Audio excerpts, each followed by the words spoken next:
Here, we are going to prove this colored triangle and this outline triangle are similar using dilation here in GeoGebra.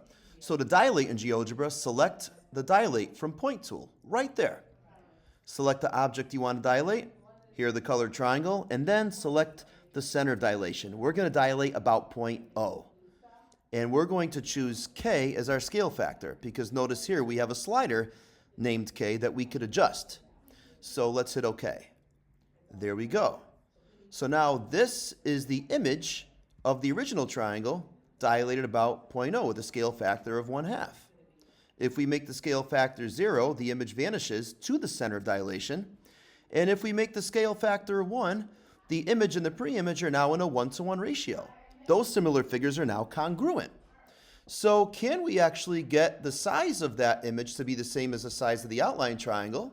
The answer is yes, we can. But we also need to change the center of dilation too. I mean, maybe we go somewhere over here.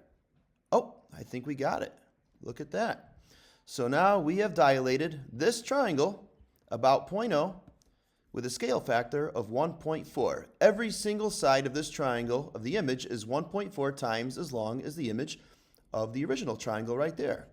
Those two triangles are now similar.